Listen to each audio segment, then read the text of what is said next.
This episode of The Biggest Table is brought to you in part by Wild Goose Coffee. Since 2008, Wild Goose has sought to build better communities through coffee. For our listeners, Wild Goose is offering a special promotion of 20% off a one-time order using the code TABLE at checkout. To learn more and to order coffee, please visit wildgoosecoffee.com. I hope you enjoy my conversation with Mark Johnson.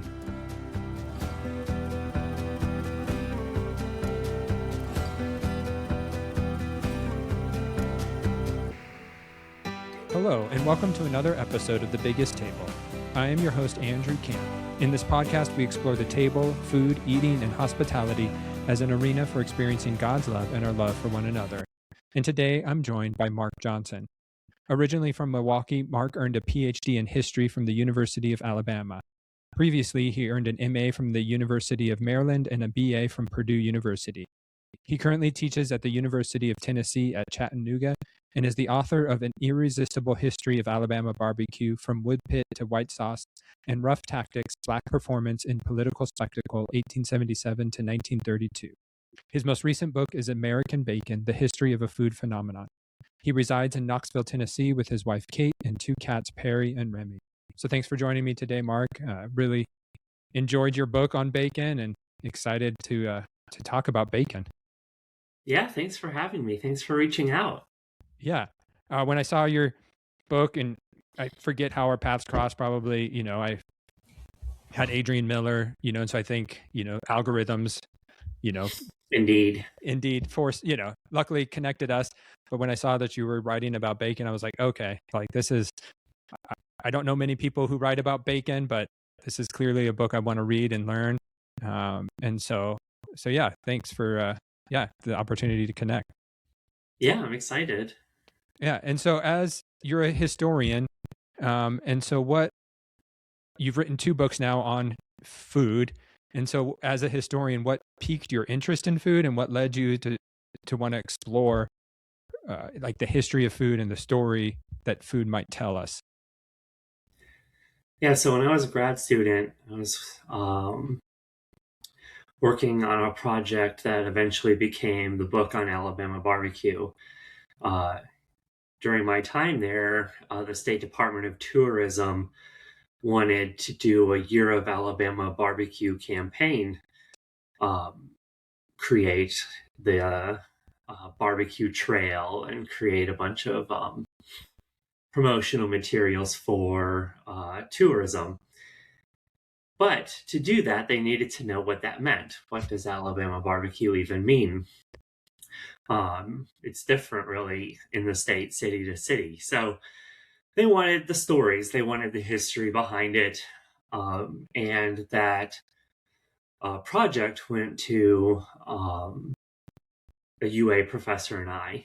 And then I just kept going. I really liked the way that I could tell sometimes really difficult stories about the past, but through food, sort of like a little bit of sugar helps the medicine go down sort of way, I guess. And just the way that food got tied up into everything. So I really enjoyed it as like a narrative device in communication, a method of communication, telling the stories I was already trying to tell people about immigration and migration or civil rights or globalization or industrialization and the rise and fall of liberalism and on and on and on. Then the second book actually isn't about food so much. It's the dissertation turned academic monograph book. But I turned my attention to bacon based on that first book. While I was interviewing a pitmaster in Alabama, he said that our obsession with bacon had gotten so out of hand that butchers were changing the size and shape of pork bellies, and that meant changing the size and shape of spare ribs, so that they could count more of the carcass as belly, which they could get for really high prices. So I got to thinking about that change over time and how it wasn't that long ago that we had just a fear of fat and dietary fat, things like the American Heart Association seal of approval showing up on Lucky Charms, right? And that we had the conventional wisdom told us that dietary fat made us fat. And that entailed a whole host of other chronic illnesses. So I think that's where, it was during the first book that I got this idea for this bacon book. And at the time, I didn't know what that meant or what it would look like. But a thread that runs through all three of them is this kind of way that people pretend to be other people. And so in the barbecue book, it was the anti-barbecue campaign, the way that politicians were using barbecue to communicate their humility, their being of the people and not better than the people, and a phenomenon that we still do today, right? You can't go on the electoral primaries without stopping into the barbecue joint or the ice cream shop, or doing the so-called everyday person thing. The second book, based on the dissertation, was about like faithful slave myth and Black Confederate mythology, and how you use performance to access otherwise unavailable spaces. And that's where the third book really took off, when I saw in the food writing about bacon, the way that people communicated ideas about cowboys and Westerners and mountain men, and times and places where supposedly men were men and women were women and everything was so much simpler. And so that's the thread I ended up picking up on and carrying through. Because you say in your introduction that in the 21st century, bacon eaters have performed something akin to a minstrel performance when they eat bacon, talk about bacon, and write about bacon. And I think you were hinting at that, but it was a phrase that stood out for me in your book, because I was like, okay, like there's something here, and, we're not super familiar with minstrel performances anymore, and so what, can you unpack that? And like, because I think you've hinted at it, but I think it's an important thread, I think, that runs through the bacon book, for the listeners. Yeah, I'd be glad to. So, as a emerging scholar and grad student, that's really the phenomenon that I was interested in: minstrelsy, blackface minstrelsy, and a similar phenomenon, like Black musicians, for example, playing roles of faithful slaves or Black Confederates, to gain access to opportunity, even putting on their own minstrel performances. Basically, they argued, or reasoned, I should say, that if people were going to make money off of some version of Black culture, that they might as well be the ones making that money. And so that's really kind of the dynamic at the heart of the second book in my scholarly training, is what compels people to do these sorts of things. What compels people to, on one hand, dress up like the people that they claim and that they, by all accounts, despise or detest. What compels someone to dress up like a marginalized person, in that case, right? A caricature of an enslaved person, or a Black Southerner. So what compels you on that side, to so seemingly lower yourself or humble yourself?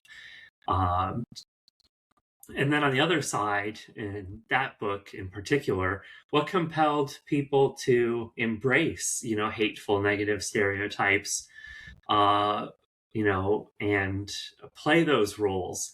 The most famous and probably the easiest one, maybe for the audience to understand, is Hattie McDaniel, right, playing Mammy in Gone with the Wind. embracing that sort of stereotype of mammy. And she's talked about that, right? Like, I played mammy, so I didn't have to be a mammy, Hmm. right? I didn't have to actually work in any white women's kitchens or raise any white women's babies. So yeah, that's kind of the thing I'm interested in, is the cultural phenomenon in which we kind of transcend or transgress racial or class boundaries. So in the Bacon book, there's one story in particular that really kind of unlocked this for me. And uh, it's a New York Times cartoon and an associated column. It's called In Praise of Bacon. It's by George T. Hawley from 1983. And the food writing is like his own version of like a minstrel performance, but instead of, right, an enslaved Black person, he's impersonating the Georgia Mountain Man. And through it, you get this sense of what scholars, and scholar Eric Lott in particular, called like this desire hate or hate envy dialectic. He's clearly mocking this Georgia Mountain Man, the raw boned mountain man that shoots the hog in self defense and has a coon hound. And right, so on the surface of this, it's very mocking of this person that's so much different than the author George Hawley in his New York apartment writing for the New York Times. But you do see the elements of this food writing that make this character that's so long been despised appealing for someone like Hawley. This is a person that works with his hands, still defends himself in his territory, still has kind of a martial spirit, right? To conquer the bacon, Hawley has to actually marshal his own military past, serving in the Marines, to like get out his pocket knife and break the bacon rind with his bare hands. And yeah, so I think this story really unraveled something about like modernity and civilization, right? Amid an otherwise urban, standard, uniform, routine, comfortable life, this provides a moment of play where he can escape to a different time and place that he doesn't really want to go to. No. No one wants to actually live like this Georgia Mountain Man as described in the article, but temporarily, you can see the appeal of it. Because you mentioned that, bacon for many of us, in the 21st century carries this nostalgia. Like we think of lazy Saturday mornings. You mentioned even that in COVID, bacon sales spiked. We were all staying at home and looking for something familiar, reconnecting with our families. There's a nostalgia attached to this idea of bacon and, even just the odor, the smell of bacon frying at home. Like there's something that it connotes to us, but bacon's not as simple as that nostalgia. Like you even mentioned that for most of US history, bacon was a mundane staple, partly objectionable and even dangerous. And so like what, there's a lot of history to unpack, right? And we don't have time to go into all the details, but like, it started with the colonial people bringing pigs over and, cured pork with them as a means to continue to get meat. But even back then, Shakespeare uses bacon as an insult. So yeah, like there's multiple stories happening throughout, and so what in early American, like what role did bacon play? Yeah, so in early America, bacon has kind of, what role did it play? Well, for everyone in an age before refrigeration, bacon's role is, a mundane staple, something that you cut off a hunk, every day and threw it in the pot of greens or in the stew or porridges or whatever you had going for the day to add much needed fat to your diet. Absolutely. Salt, maybe some smoky flavor, make improve the taste of vegetables or an otherwise humble, meager meal. And that's the role it had played for centuries prior, and the role it continued to play in the diets of most Europeans.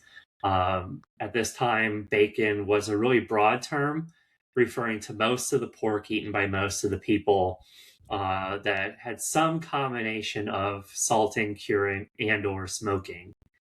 And it could refer to various parts of the pig too. At this time, it did not necessarily mean, like the belly or loin like it does today. Bacon just meant, any pork. In fact, it's actually easier to say what it's not. So bacon's not fresh meat. Mm-hmm. It's not ham because ham is prized, and it's not sausage. But otherwise, they're pretty much calling anything else bacon when they use that term. So, when the English start their colonial adventure into North America, bacon's just part of your existence like that. But at the time, there was emerging an idea that bacon was a little bit backward or especially suitable for laboring people. They have a few things going on. And I should mention, again, everyone's still using it. It's just way too useful in the age before refrigeration that really no one can escape bacon and using it as a frying agent or to flavor vegetables or leaner meat. But you're able to distinguish yourself based on the variety in your diet and the amount of fresh meat or other so-called more respectable meat that you can get. It's kind of shades of gray at this time. So for the English, respectable meat meant beef and mutton in the late 1500s and 1600s. They really came to prize these animals because they benefit from the very nice, orderly, fenced-in farm that becomes a prize of becomes the pride of English civilization and a symbol of English civility and respectability to have these quaint fenced-in farms. They're also transitioning toward the raising of sheep for their emerging textile industries.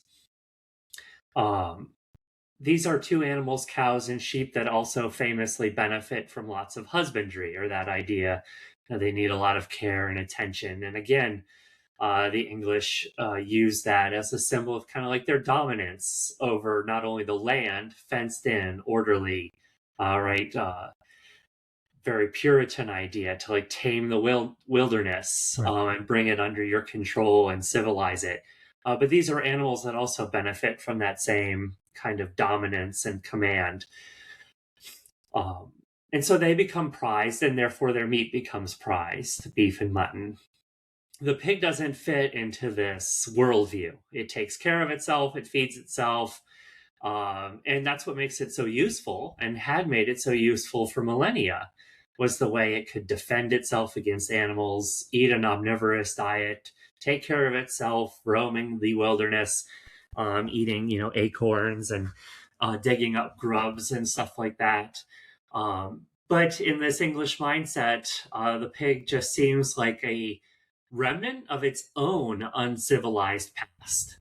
And so they have another thing going on. The English are urbanizing quickly because these cows and these sheep don't need as many people. And peasants are looking for work in the city. And cities are places, paradoxically, where even at that time, as of now, that people can get more variety in their diet. In the cities, we've got grocery stores today. Back then, they had the marketplaces that were popping up all over England's biggest cities. And that meant more variety, more availability of fresh meat. And so these urban people who could get their hands on some variety distinguished themselves as such and started to refer to country people and laboring people, people who worked with their bodies in particular, as bacon eaters or chaw bacons, people that seem to rely exclusively on bacon to sustain themselves through that kind of day of work. Yeah. And then but then as the colonial expansion happened in America and westward, bacon became sort of a pride thing of like, hey, we're not like these, restrained Europeans, or it became sort of it testified to an independent and freedom loving spirit over and against what the English in Europe represented at the time, which is fascinating. That's what you've hinted at, that this is the love of bacon now harkens back to this freedom and independent loving spirit. Yeah, the self-sufficient kind of hardworking laboring person for sure. Yeah, so after the American Revolution, Americans are confronting something like bacon, and they kind of divide into two camps about it. They've brought with them this cultural baggage that says that bacon's backward, bacon's for laboring people, and that respectable societies and civilization has moved on to beef and mutton as the indicators of taste and class. And some people certainly carry that baggage with them, and look around them and see the nation's country people, and especially its southern people, especially southern enslaved people, as bacon eaters, as backward, as lacking taste and respectability. But yeah, as you hinted at, and in the book, it's truly just a hint because it's not a total overhaul, not quite yet. But there are hints of this reclaiming bacon as a virtuous food for hardworking, laboring people. Right. In this context, many Americans look at Europe as too urban, too decadent, too over-civilized is the word that they would use. An idea that they've inherited from their kind of Puritan forebears, that history is not linear, it's actually cyclical, and that civilizations become over-civilized, they become soft, greedy, corrupt, and then the devil gets them and they fall. So in this context, yeah, bacon does have a little bit of a role in the American imagination as a symbol of humility and virtue. I think the best story from that specific section is debates over, so bacon gets caught up in the debates over the Bank of the United States. This is like my 6 degrees of Kevin Bacon moment. But yeah, so this opposition newspaper to Hamilton and the Federalists, says something to the effect of that the Bank of the United States will certainly make the United States wealthy. Absolutely. It's modeled after the way like the British Treasury would work. So they admit that like Hamilton's plan would make the United States wealthy, but they actually compare Hamilton to King Midas and the Golden Touch. Like at what cost though, right? He can make us wealthy with this plan, but at what cost? What might we lose? And for them, it's just not worth it. They implore Hamilton to leave us to our cabbage and bacon, right? A humble meal for a humble people. No frills, right? Not overwrought or over sophisticated. So Americans, they do embrace their provincialism in comparison to Europe, their rustic virtue, their hardworking, laboring spirits, their lack of fashion, right? They wear as sort of a badge of honor. And that's where, right, reclaiming that song Yankee Doodle comes into play, right? Meant as mocking them for their provincialism, their country bumpkinness. But yeah, some Americans, they're starting to reclaim that kind of character, that kind of spirit. And in some of those debates, some of those ideas come out through expressions about bacon as a perfectly suitable, perfectly adequate meal for someone like that. Right. It's bacon's suitable for the hardworking, blue collar person. Mhm. But, there comes a moment that you point out in the book where like the northern population, white collar, maybe not white collar yet, but like they're moving away from bacon and, embracing more beef, a beef diet, and begin to sort of look down on the South as, stuck in the past, not progressing as they should. And this carries even through the Civil War, and so like it seems through the book that like as America progresses and they experience huge economic boom, post World War or post Civil War and the Industrial Revolution, post World War II, and all the new technology coming, that bacon takes a back seat. That bacon begins to be looked down upon as something uncivilized, uncouth, unsafe, and like, am I picking up the wrong theme? But or like, like No, what? absolutely. Yeah, during the course of the 19th century, northern urbanites, even the humbler classes, boast about the amount of beef that they can get on their plates. And that only increases by the end of the 19th century, during the wave of immigration famous to most of us that we learned in school, right? The arrival of like Eastern Europeans and Irish and Italian people toward the end of the 19th century and early 20th century. Yeah, I mean, they're writing back home about the amount of meat and the variety of meat available to them, even to someone like them that, lives a pretty humble existence. Yeah, so in the northern states, even early, but especially toward the end of the 19th century, they're getting tied to the industrial food system and emerging technologies like refrigerated rail cars and um, stuff of that sort. So they can get variety. They can get these more so-called respectable meats, especially beef. Beef's the primary indicator of like civilization and taste and respectability. And the roast beef per English taste becomes like a key staple of the diet. I should mention that they're still eating plenty of bacon. It's just way too useful in Right. this age before widespread refrigeration to get rid of it altogether. But they are able to get their hands on taste and respectability. So they do. Um, and in that context, they're looking at the places that are still cut off from the emerging industrial food system, that aren't quite as tied to the meatpacking centers of Cincinnati and then by mid-century Chicago, that can give them fresh beef in their local market. They look at these places cut off from this or on the outskirts of this system as, backward, as remaining underdeveloped in kind of the word of the time. By the end of the century, right, the United States is increasingly starting to exercise some imperial might, encounter people around the world who are, so seemingly primitive, as they would say.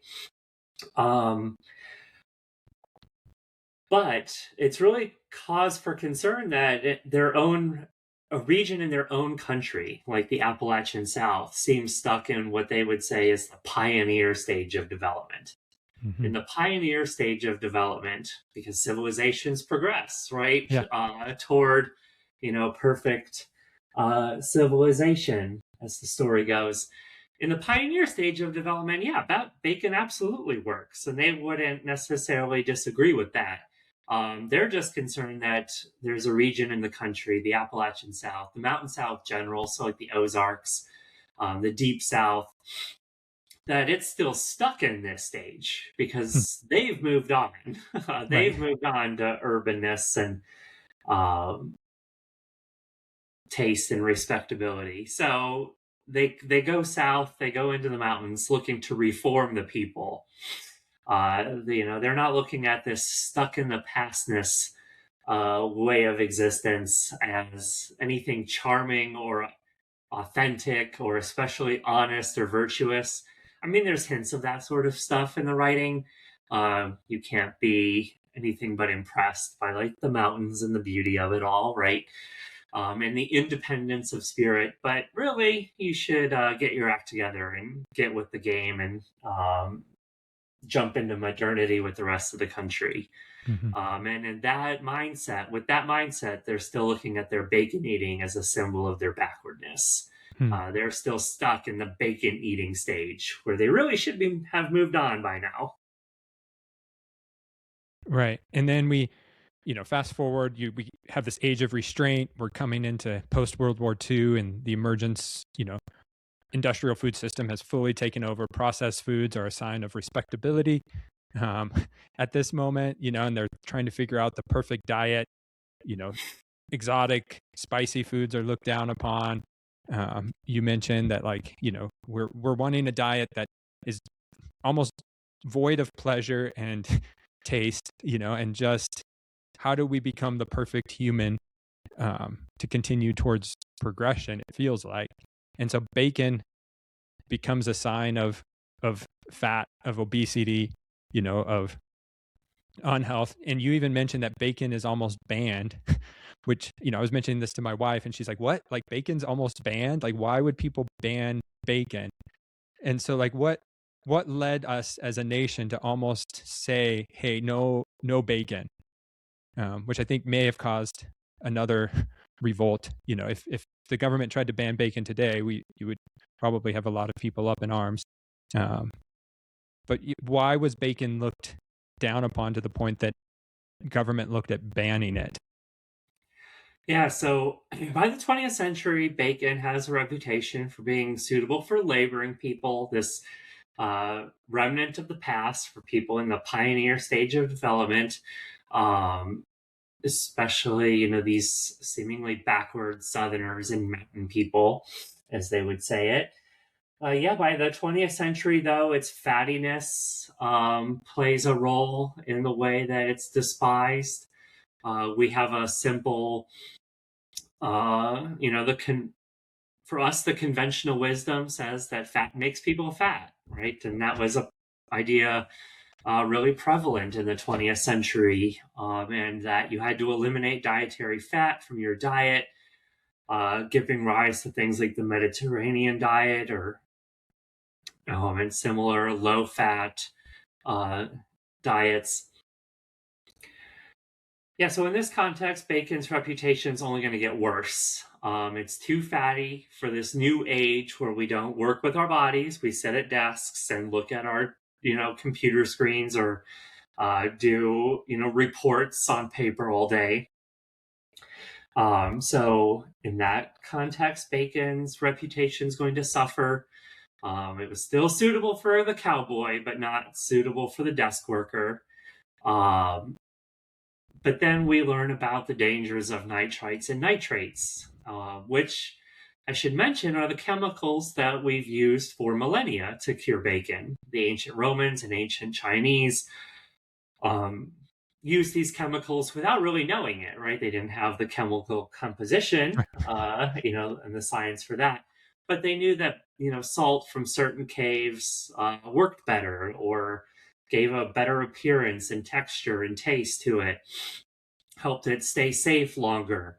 And they were effectively using, salt that was combined with nitrites and nitrates. And, they would refer to it eventually as things like saltpeter. Mm-hmm. But in the 20th century, we learn about the dangers of this stuff. So this stuff, when combined with high heat and amino acids, forms cancer-causing elements called nitrosamines. And that leads the World Health Organization to classify them as like a class 1 carcinogen or a group 1 carcinogen. And that makes headlines. That's going to be, printed everywhere. Bacon causes cancer. Right. And in this new world of refrigeration, people are wondering, bacon got us through the first, 10,000 years, right? But maybe it doesn't have a purpose anymore. Maybe we should be choosing things that don't make us fat and don't cause cancer. And we And can get those things because we all have a refrigerator now, right? yep. And it's the United States, and so the economy is just booming. Um, and we can get our hands on pretty much anything we want. And so, yeah, in this mindset, bacon does. It seems like it's reached the end of its like life cycle. It's reached the end of its usefulness for us. And there are food writers that say as much. Florence Fabricant of the New York Times, really famous food writer. She says that, bacon has a role to add some, flavor to a meal, but use as little as possible, right? It should play a subtle role in your cuisine. And maybe that's it. And maybe that's not, maybe that even is too much. That you could get the same benefits from something leaner. Yeah, so by the end of the 20th century, there's a few things going on. By 1977, the USDA convened a subcommittee to consider banning bacon because of the nitrates and nitrites. This is part of the work of Dr. Michael F. Jacobson of MIT and the Center for Science in the Public Interest. He calls bacon the most dangerous food in the supermarket. By the 90s, one nutritionist quoted in Newsweek magazine says that bacon's not even food. It's not even in the food pyramid that had just come out Right. because it's a salt-ridden, fat-laden, carcinogenic thing. Not even a food. And I see a lot of that rhetoric now Hmm. about like certain foods aren't even food anymore for Right. us. They don't count as food, and that's a whole different thing. But bacon gets put in that category. Yeah, so by the 80s and 90s, the National Pork Board has its own marketing campaign, The Other White Meat, I remember it well. um, Yes. which doesn't have a role for bacon. In fact, in the Yeah. National Pork Board's own literature, they're going to recommend to you how to substitute out bacon in your favorite recipes Hmm. for a different pork product, like a pork loin or pork chop or something chopped up and thrown in the greens or the stew or whatever it was. Their basic hope is that you won't go all the way to chicken, right? The boneless, skinless chicken breast. Right. That you'll still eat pork, but they're trying to kind of out chicken Mm-hmm. and play this lean game, play this fat-free game with people in the grocery stores. And pork just really can't compete that way because lean pork doesn't taste all that great. It gets its flavor from like the fat caps and the intramuscular fat. And so even lean pork, like pork chops, has to have fat in it to taste good. So in the end, we all ended up with a hog that we actually didn't end up wanting. Right. And pork bellies, the part that makes bacon in the United States, are so cheap that we give them away as foreign food aid. And industry insiders call them a drag on the carcass because they Hmm. just don't fetch anything when they weigh and measure the hog carcass at slaughtering time so that they can pay the farmers. And that's, I mean, bacon's at pretty much its lowest possible point. So then what moments, caused this resurgent, where now like bacon, you know, you start seeing it everywhere on fast food, burgers, um, Atkins diet, the Atkins diet, I think, that's mid 90s, starts coming about. So like, what was it that like what was happening culturally that, spurred us to then fall back in love with bacon? Because it's more than just it tastes good. I think there's something, you quote an author in the beginning that, bacon in the refrigerated age, bacon has no purpose save for pleasure. Um, Yeah, when the National Pork Board and the bacon producers started playing that game, they really struck a winner. So we have a few things going on that make us receptible to this. This is kind of a debate we have in food studies, like who creates demand, right? Do consumers create demand or do producers create demand right through what they make and what they market and how they market it. And so we got to look at both sides of this. What made us open to bacon again? What made us ready to receive it? So we're by the 90s and early aughts, we're first of all fed up with the government dietary advice. We've had the Reagan Revolution, and we're just fed up with government expertise because that government expertise seems corrupt. It seems to change every day, right? And all these studies seem funded by, the parties that will benefit. And we're just so skeptical of it all. In fact, this is part of what made, across the spectrum, Kennedy and Maha so appealing to a lot of kind of healthy food kind of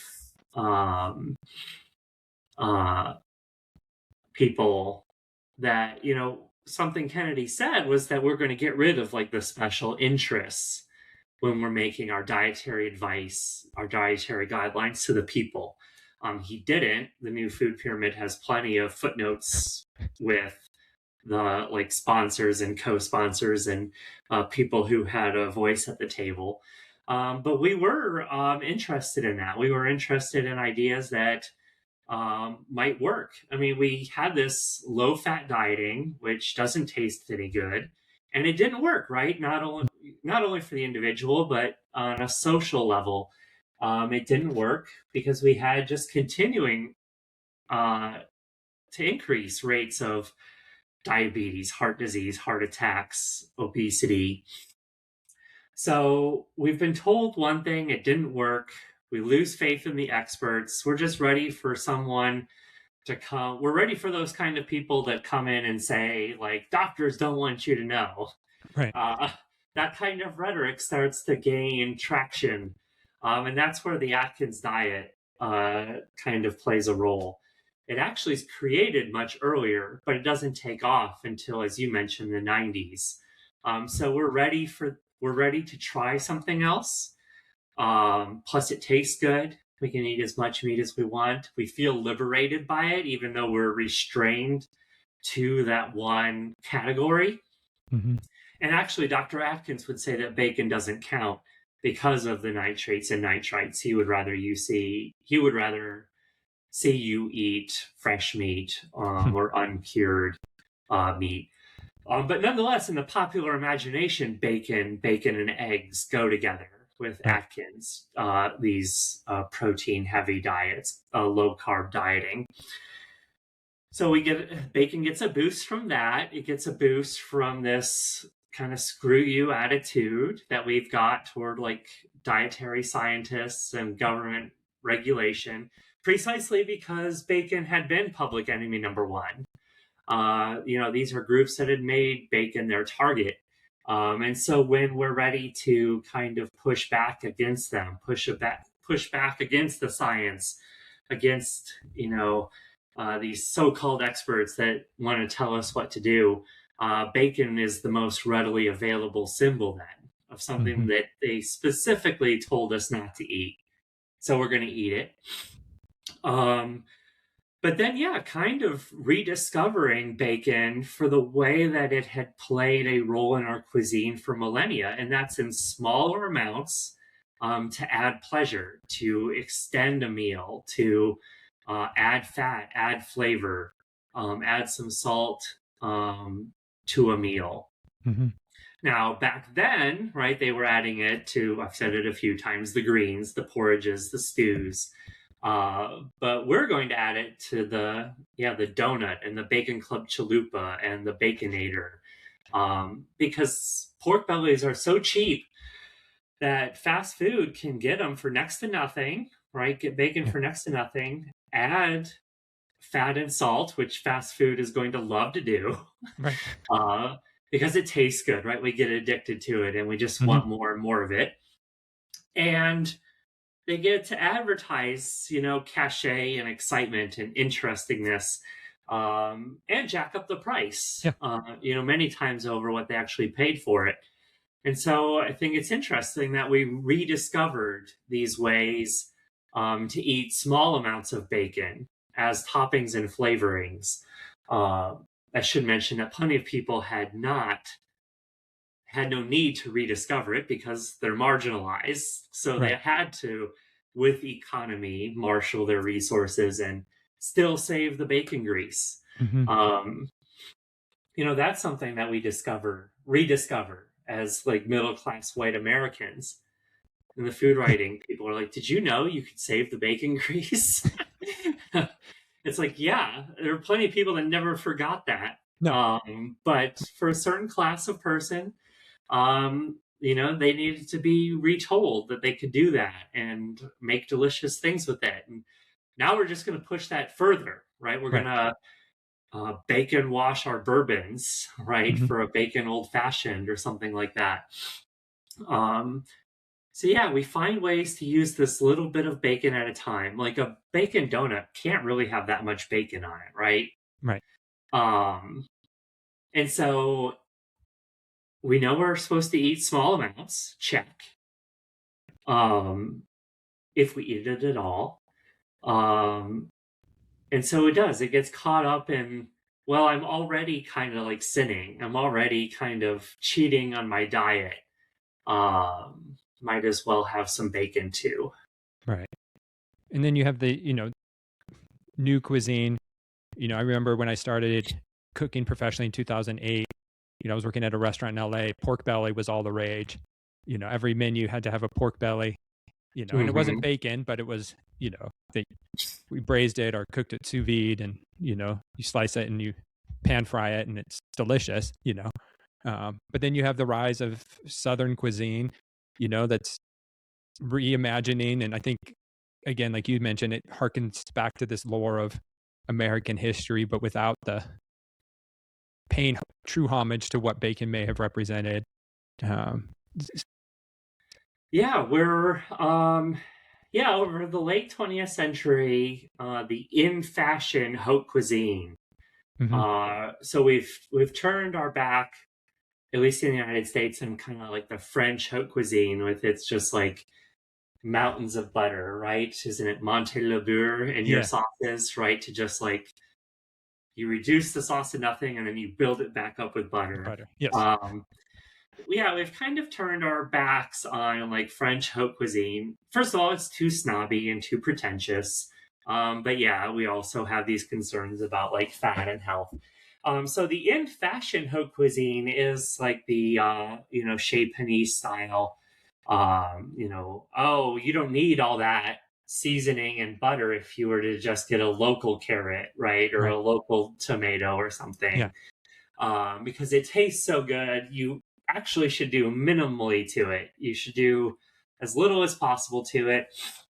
Um, we kind of we're increasingly mocking the haute cuisine, and especially these, the California cuisine, the Nouvelle cuisine, and then molecular gastronomy, especially as kind of uh, we like to mock the small portions at these places. Um, we like to, like the molecular gastronomy, it's overwrought, overcomplicated. Nothing's familiar. Everything comes with a foam, Right. right? Everything's made in a centrifuge. So, yeah, I think, this fine dining Southern cuisine is the reaction. Hmm. It's food that to to most Americans would look like food and taste like food, right? Pork chops and cornbread and greens and bourbon, and it's served in its rustic aesthetic, cotton weave cloth, in wood bowls and cast iron. Hmm. Um, but we're paying a lot for it Right. at these southern fine dining restaurants, and so we're still like we're eating the food of humble people because at least it's not haute cuisine, right? And this is what my friend Margot Finn, author of Discriminating Taste, would say is like we're turning our attention to these cuisines because they allow us to evoke like a sense of democracy or a sense of solidarity with people.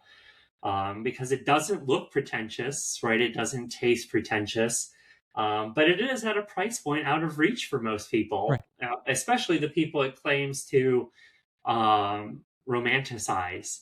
And yeah, bacon will play a huge role in this new turn, right? Because it signals humility. It signals like back to the land and knowing your producer. Craft bacon just explodes. And Hmm. the scholar Brad Weiss did a great book on like heritage breed hogs and their aesthetic in Western North Carolina. And so we can reconcile a lot of values. Oh, we're eating the food of marginalized people, or we're not eating that fancy. We know our producer, and our producer practices these, humane tactics. Of free range or pasture raising, heritage breeds. This isn't a commodity animal. Hmm. Humanely taken care of. And I get to know my producer like people in ye olde days supposedly did. And so we can reconcile all these values and make us feel good about our consumption again. And again, this stuff costs more than the stuff at the grocery store. And so it's out of reach of the actual people that you're claiming to be embodying. I love that phrase. Like, yeah, it gives us a sense of comfort without actually putting us in proximity to the people we actually want it to represent. Um, Yeah, in the United States, we eat plenty of cuisines of people that we like don't like yeah. as a society, right? Um, it got me thinking about it. When all these stories about people who would go into Mexican restaurants and just write nasty things instead of leaving tips, about like Trump deporting people, right? Like, um, and so yeah, as scholars in food studies, we are very interested in what compels us to eat foods of marginalized people, and what are the opportunities, and we shouldn't throw that part out. What are the opportunities for solidarity with these people? uh, but it doesn't make us actually very democratic or worldly to like eat Thai, right? Mhm. Plenty of people eat Thai that don't want to actually live next to or go to school with immigrants. Um, so yeah, that's something that the Bacon book tries to unravel at least a little bit. The extent of solidarity with the mountain man and what that means, and but how people continue to caricature them for their own needs. Mhm. And so I'm curious, like, because in this moment when, political divisiveness is strife, we're seeing economic disparities galore, um, you know, racial issues are, like, as a food historian and, what do you hope food and the table can do for us as a people beyond just making us look good at the most fashionable restaurant? Because we can all, whatever, like, I love eating out, but ultimately, where can food push us towards solidarity? Yeah, I mean, I hope the one step is to actually like learn and care about the people that whose cuisine you're enjoying, um, but actually like eat with and among those people. And there's a hierarchy when you go into the restaurant and you're the customer. Hmm. So break those bonds down, and make sure, yeah, that you're not just exploiting people to satisfy your own pleasures. And I think that's the opportunity, right? That these cuisines, and these global cuisines offer us, or these, the sort of reclaiming of these humble cuisines here at home. Hmm. Appalachian cuisine is having its own moment. Um, it has been for a couple decades now. Hmm. Um, but it doesn't necessarily lead to any meaningful like change for the actual people of the Mountain South, who can actually like live the way that you're describing when we describe this mythic mountain past. Barbara Kingsolver, for example, the novelist, said something about Appalachia as a place where it rains and spring water bubbles out of the ground. It's like Appalachia's dealt with way too much mining, that you shouldn't be drinking the spring water that comes out of the ground. Right. Like that, and like we have things like at Husk, the Kentucky Yaki, which is like the bourbon barrel aged soy sauces, glazed on pig's ears. Seemingly, put off as how people used to eat, but like now those very people are the ones who are tied more than ever to the industrialized food system. Right. As a bitter Southerner author wrote a few years ago, that, the people of the Mountain South, they're, eating white bread and Skippy peanut butter and Lay's potato chips, and, they're living in the food deserts, so we portray Appalachia as this place of abundance and freshness, but have all these food deserts. Mm-hmm. So, yeah, I think policy instead of gestures of solidarity are the things we need. Like you mentioned, the policy, solidarity, versus just this romanticized ideas, and exploitation. I think I even remember hearing when, quinoa was becoming all the rage from, the Andes, it actually decimated their food culture, and they were eating more processed foods, and it wasn't leading to the health of their communities as we ate more quinoa. I actually know the person that wrote the quinoa book. It's my friend at UTC, Emma McDonald. Okay. So that didn't actually happen. No. Like Andean farmers still grew plenty of quinoa, like for themselves. Okay. They didn't. But yeah, what you're referring to is that, like on the farms of the United States, right? Like you just drive through hours and hours of like corn that's not meant for the table, right? It's meant for ethanol and corn syrup or soy, right? All this soy, just dominating the fields. So that does absolutely happen. In the Andes, though, at least according to her, like ethnography, people still reserved plenty of quinoa for themselves. Okay. But the fact is, yeah, we do. There's still a truth in the story anyway. I should have led with that, and that these people do eat, humble, meager meals, whereas we get to eat it as like a superfood, right? It's supposedly going to solve all of our problems. Yeah. And then you're also seeing the rise of indigenous chefs here in America from, Sean Sherman, Nephi Craig, and others highlighting it. And hopefully that helps bring, new resources for the indigenous people who are just decimated by food deserts and food insecurity. I live in Flagstaff, right near the Navajo Nation, near the Apache, and in Flagstaff, which is, people would claim, our high cost of living, it's expensive to live here, but food insecurity is high at a higher percentage than the national rate. And then you go to the Navajo Nation or the Apache people, and it's 5 to 7% higher than the national average, if not more. And so how do we continue to be aware of the stories food tells, and learn and grow and enjoy the beauty of it, but while also then helping raise that, food security for the people that need it most. Yeah. What does it mean to, extract from a culture what you want, right? But, don't take the other parts with it, right? Yeah.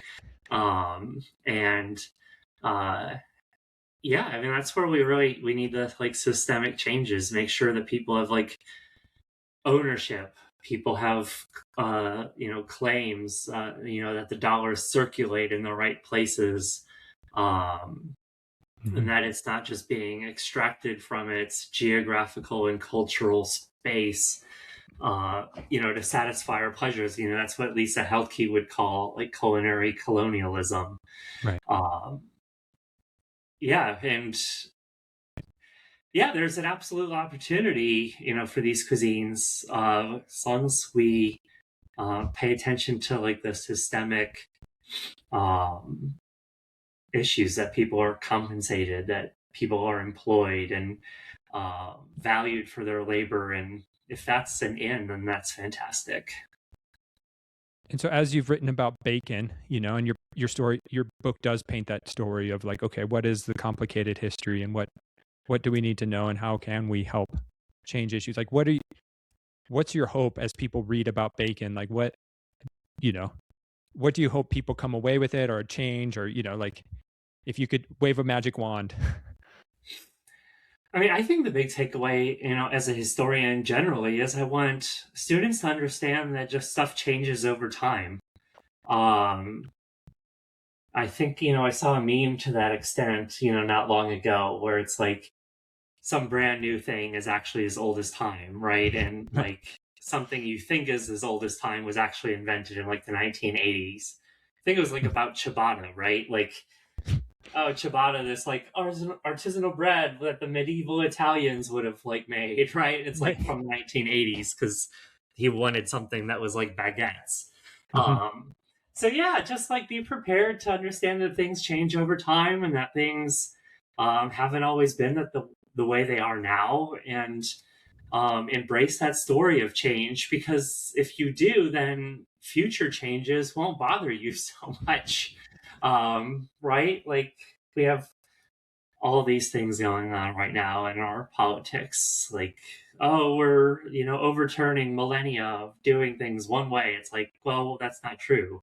um it's always been changing, and if you recognize that, then you'll be more comfortable with the next change, whatever that might be, in whatever realm that might be, whether it's in our politics or our culture or our food or music. It won't be so unsuspecting. No, I appreciate it. And as we wrap up, some fun questions about food. And Sure. I'm curious, uh, your responses. What's one food you refuse to eat? Um, Gosh, I don't think I have anything like that I've refused in a very long time. Okay. But I'm not. You're not going to see like peas Okay. in my refrigerator or freezer. Okay. If they're yours and they're offered to me, I will happily gobble them up. But I have chosen other things. Fair enough. Fair enough. What's one of the best things you've ever eaten? One of the best things I've ever eaten. Um, let's like so. I mean, I've been on this kick lately, and like maybe I'm just being contrarian in our own moment, but I'm here to like raise the flag for the processed food right now. Okay. Like, let's not lose sight of the pleasures that an Oreo can give you. Right. It's And so yeah. good. Like, get over it. Yeah. Especially Like, so have I you am tried? all about like Oreos and Doritos right now. Like, Yeah. Have you tried the new Reese's Oreos? I have not. So They are moving a little too fast with their varieties for yes. me to stay up to date on what's actually new and what's been around for 10 years. Right. But yeah, like we're living at a time, like we think that someone that eats bacon every day is just absolutely living the life. But let's go back and ask the people who ate bacon every day. Right. And they were ready to literally eat anything else. Yeah. Yes. They would marvel at an Oreo. Right. Yeah. So let's marvel at the Oreo. Fair. Yes. No. There is Oreo. There is something beautiful about an Oreo, and the Reese's peanut butter Oreos are quite delicious. If you see them, they're worth a find. I did see Oreo was coming out and has come out with like a firecracker Oreo, which is like the firecracker popsicle in an Oreo flavor, which to me feels a little too much, but to each their own. What a time to be alive. Right. And finally, there's a conversation among chefs about last meals, as in if you knew you only had one more meal left to enjoy, what would it be? So if Mark had one last meal, what might be on your table? Oh, I should have been prepared for this because yes, I've seen this going on. Right. And I've been thinking about how I would use it like in class, like the videos on YouTube Mm-hmm. of people Yep. describing their last meals. Like, what are you hoping to communicate through your last meal, right? Mm-hmm. What, maybe legacy do you want to leave or who do you want to honor? So I guess that's how I think about it. Like, so I guess I'm going to overthink it. But I'm You, also going to say, like, I would honor, where I'm from. And like, like the first things that popped to mind are like, homemade German potato salad and like a brat with like mustard and sour. I mean, I was just in Wisconsin, so that's what's yeah, coming up. for sure. But like I, especially something like us like that, it's like, no, I would not put that objectively, like the bratwurst, for example, as like objectively the best food I could possibly eat, but as like a best food in that moment. I think that would work. Right. I think I got this question. I remember it because there was a cookbook. This came out, 2008, 2009, where they asked all the chefs what their last meals would be. And, Gordon Ramsay, Mario Batali at the time. And Okay. most of them wanted their mom's comfort foods, which I think is a fascinating look. Okay. Like you said, if we're thinking about what our last meal is, what do we want to communicate or what do we want to remember?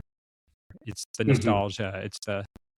It's the family meals around the table, whereas these chefs have access and have eaten more fine food than you and I could ever imagine. And so yet Right. they still crave their mom's spaghetti and meatballs or meatloaf. Or at least they want to be known as craving their mom's Yes, maybe. spaghetti. Yeah. I'm too skeptical, maybe, for the question. There you go. Fair enough. Fair enough. You are a historian, yes, fair enough. Well, Mark, I've appreciated this conversation. I appreciate the history, the stories. And so if people want to learn more about your work, where can they find you? Yeah, so you can find the book American Bacon at hopefully your local bookseller, but also on online retailers. But you can reach me on Instagram at Bacon Scholar, or through the University of Tennessee, Chattanooga. Awesome. If you've enjoyed this episode, please consider subscribing, leaving a review, or sharing it with others. Thanks for joining us on this episode of The Biggest Table, where we explore what it means to be transformed by God's love around the table and through food. Until next time, bye.